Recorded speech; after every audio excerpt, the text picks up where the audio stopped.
How we going, everybody? It's a cold winter's day. Well, it's the last day of autumn, the first day of, or tomorrow's the first day of... Actually, no, it is the first day of winter. No, it's not. 31st. And hang on. Wait, we're filming it on the 31st and we're playing it on the 1st. But hang on. Winter and autumn, that's not... It's the winter solstice. The 22nd of June really starts winter. You're kidding me? It's going to get colder than this. Yes. Do you want to go outside and do it? No. That's the shortest day of the year. I know. And just because our calendar's that's here... the best day of the year for winter because it's only the shortest day of winter we experience. And then they start to get longer from there on. But the weather doesn't go up in temperature yet. No. So we're inside here in the warehouse, folks. This is where we do our packing for you guys and your orders. And we thought we're going to do a little bit of a demonstration of some grafting because you've got your new book out, Growing and Grafting Fruit Trees for the Aussie Backyard. Yep. And it's got lots of information that is valuable for those that are growing fruit trees. Exactly. Existing and new plantings. Well, absolutely. Look, it's at this time of the year when people go out and buy new trees, and they need to know that they need to prune about 2/3 of them off. Exactly. Tell that to them. But they're it's in the book. It. Okay. You'll explain why you need to do it. It's all in the book there as well. Knowing what is a fruit spur and what is not. Okay. So you don't prune that off is in the book. Okay. And I think I told you last time somebody sent me a photo and they had the main stem there and they cut all the small bits off. Yeah. And that's unfortunate because they'll never see fruit down below again. So I guess what we're here today to show you how you can put a wonderful graft called a modified approach graft on a tree, particularly those that are looking to espalier fruit trees. That's making them two-dimensional. Yep. Grown generally against a fence, particularly most of us have fences, and it's a great way of being able to increase the amount of varieties that you can have on a tree. Without losing the space. Without using space, and this is on existing trees and or new trees if you want to purchase from your local garden centre. Absolutely. And add more to it. It could be any variety practically. So what do we got here? Well, this is a piece of apple. Okay, so... And, you can consider this, say, a main stem. Yep. And you might want to put a graft here and a graft here. Yep. One here and one there. Yeah, and so and all the way up. Yeah. And you can do that all at once. All in the same day? Yep. It won't hurt it as long as you do it right. Absolutely. And we're here to see how you do it. Yep. So we could all learn from it. So, obviously, grafting knife, most important. You can use other knives, but let me tell you, a grafting knife does it best. It's only sharpened one side. Yep. So, as you can see, the bevel's on one side. So, flat edge on the other. Flat on the other. We've talked about this before, but if you're left-handed, you need to get a left-handed grafting knife, and they are available. 1 second. Exit. Oh, you're coming back with a left-handed grafting knife. You keep talking. So, very, very important to keep making sure that they're sharp. So here we go. I think I've got a left one and a right one here. Yep. Most important. So the difference between the left and right is obviously the beveled edge. The bevel's on the opposite side. So that's it there. Yep. So there's the bevel on that side, whereas on this side's flat. Yep. So that's a left hand. Yep. And absolutely. That's where we hold like and I actually use both, and I'm not left-handed. Because sometimes when you're in the corner of a property or a tree, property, and I'm trying to put in a particular cut that I can't get the other side to do, how do I... it's hard to manipulate. You can't do it the other side, so you get yourself a left-hand one. Yes, and I'm able to use the left-handed knife to do the same cut. That gives you the cut. You see, yeah. So explain to everybody, do we put the flat side down or the bevel side down? No, the flat side. No, the flat side. Yep, lots of questions about that. So the flat side down. Okay, go. Next stage. So what we're looking to do is to never engage any buds. Always look for a piece of the tree that hasn't got a bud. And what I'm going to do is I'm going to put in a cut. And you will notice that I'm using my thumb against my thumb. Yeah. That gives me great control over the knife. Can you imagine if I wasn't doing that? Like an anchor point. It stops you. If I slipped, this is going to cut my hands to pieces. So it's very, very important to ensure that you use these thumbs. So that's one of the things you're going to have to practice. Okay. And each of these grafts, and there's 16 grafts in this book, that will give you a step-by-step instruction on how to put these cuts in, and along with photographs and diagrams. So I've just cut the top of that graft off, as you can see, and now I'm going to put in what they call a tongue cut. So, and that's done about halfway up between the start of the cut? It's about a third. You generally come down about a third of the cut. From the top, you mean? From the top, yeah. Oh, you're including that as part of the whole cut? Well, from here to there is the whole cut, so I've come down about a third of that cut. Okay. Okay? Does that make sense? Yeah. So we've got a third of the cut. So we've got, in essence, we've got two splits. Correct. The first one, which went all the way down there, you removed half of it, and then you come up a third down from the top and do another cut. And might I point out that that little faint green line is is really the pipe work of the tree, which we call the cambium layer. Okay. And that's where the tree draws all of its moisture and its nutrients and so on. And that's ultimately what we're trying to match up. So we're connecting the two cambium layers of this and the scion wood. Yep, the scion wood is the variety that you want to put on. So, depending upon what type of variety, you can't put a plum on an apple. That's most important. Has anybody ever tried that? Yeah. You. It didn't work, did it? No. Okay. So, again, I'm going to... What's this? What are you doing? Make the opposite cut that I need to put on this. This is the scion cut. So as you can see, I've done a back cut on here, and I'm now going to come down. Before you go on, the length of the cut itself, should it always be about 15, 20 mil? It should be about the same size as the cut that you've made on here. And you've done this enough times so you can tell. Yeah, so that's it there. I mean, if you think about how far down the cut I went. Yeah, you can see the cut down. I'll hold this for you. See, so it's about the right length. Yeah. So they're matching up. So practice. All right. I've done this for many, many years. So, and of course, the next thing I'm going to do is I'm going to put in a tongue cut. Again, I'm going to come down about a third of the. It's so critical that your tools are super sharp and clean at this point, because there's no way you can cut that with a blunt blade. And blunt knives, to be honest, are very dangerous. Yes. You want to lever this forward a little bit. Now, what I'm using here is, even though this is just a demonstration, but it's good practice. A little bit of moisture. Vinegar? No, it's water, and it's actually got some hormone in it. So you can use something like Clonex or Ceradex or any of those will do. And what we're doing is we're going to connect those two in like so. Done. So that tongue that you've created there is basically an anchor point to hold it in place, correct. Right? And I'm going to take that down to a single bud. Yep. And that bud, when it takes, will grow away. And you obviously don't want that bud facing in. Because it'll grow inwards. Yeah, that's right. You can't have to arch it back out again. And ultimately what we're looking to do is to put a variety here. Yep. And if you wanted to, you could come up or further down on the opposite side and put in another variety there. Exactly. Can I take you back a step? Yep. And we spoke about the cambium layer before. Yep. Let's talk about the diameter of the two sample pieces that we have here. So we've got the rootstock, let's say the main tree, and the scion wood. Yep. And you mentioned that we need to line up the cambium layers. Yep. Explain to us how that happens. What are we doing? So, Vasily's right. He's picked up on something I should have explained. He's picked up on the fact that the two pieces of material are different thicknesses, which means that the cambium is only on one side of this. Yes. Okay, so I have to align it. It's no good you snipping it in the middle because you're going to miss the cambium layer. You're not going to get that pipework connection. Now, as you can see, that's a really good connection. Yes, that is. That's and the beauty is because of you that haven't taped it up either. No. Yeah. I mean, and that's the beauty of a graft like this. Yeah. It's quite strong. Yeah. It's a mechanical fit together. Now, a good graft gets cambium connection both sides. So.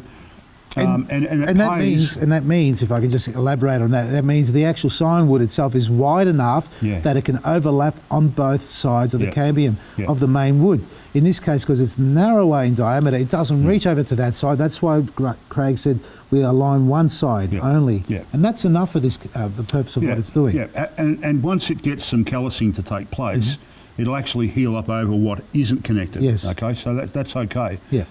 But in actual fact, if you can get connection both sides, and the beauty in this graft, this is the modification of this graft, is that we've done a back cut on this piece here, which allows more cambium connection. So we're getting cambium connection on both inside cuts. So you've got three. And on the outside as well. You've got the tongue and groove. So you've got 1, 2 in the tongue and groove, 3, 4. Yeah, so it's a really, really strong, good graft, and it's one that I highly recommend. Yep. So that's it. It's very, very simple. And the next thing we would do is we would tape it.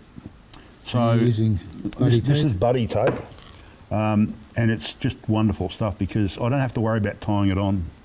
And you'll see how I stretch it. It becomes translucent or transparent, whereas it's translucent until I stretch. And that tells me that I'm stretching it at the right tension.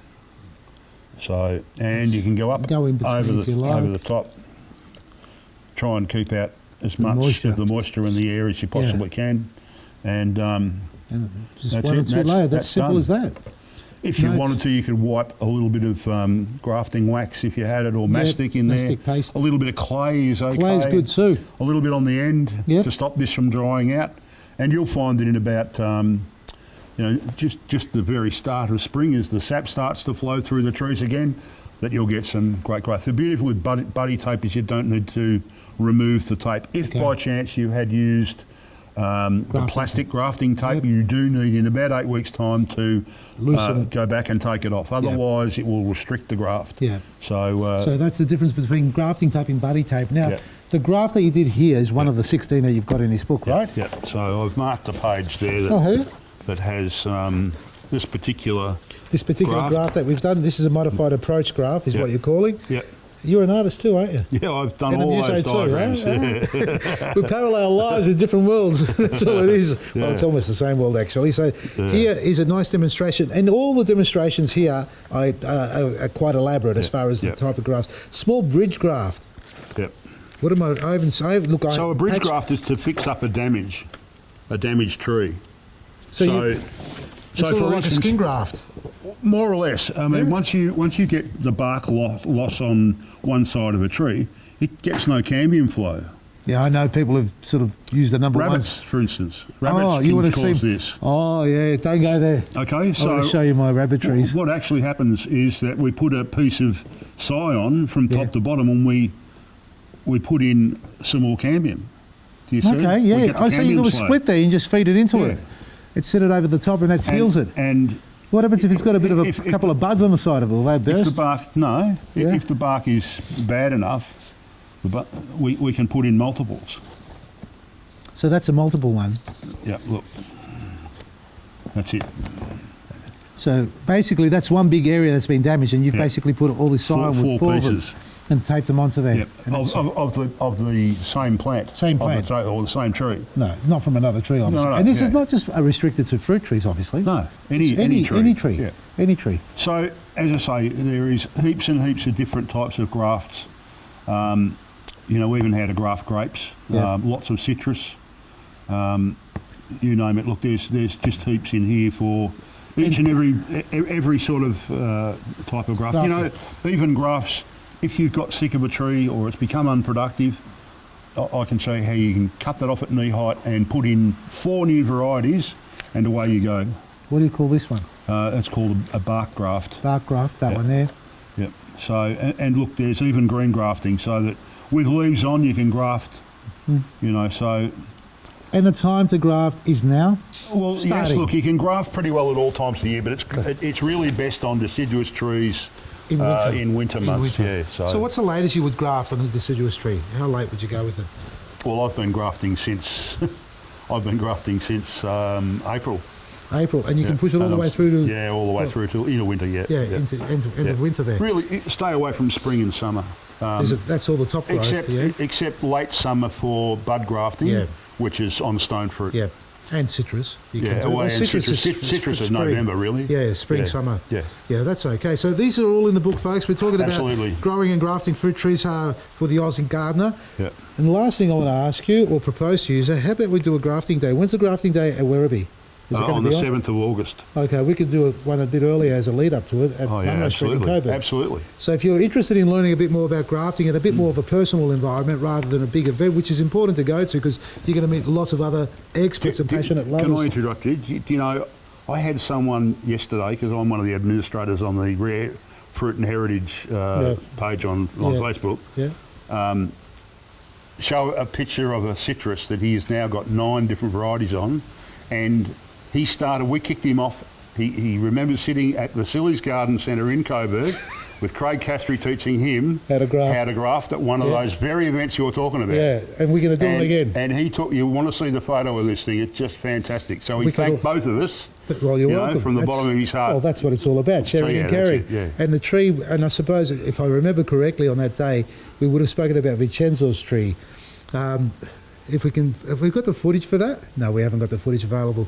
Of a tree in his front yard in Coburg, and if anybody comes down and wants a book on this, we'll announce a bit more closer to date. But look, obviously send out your messages if you're keen in being a part of it. We'll put your name down on the list.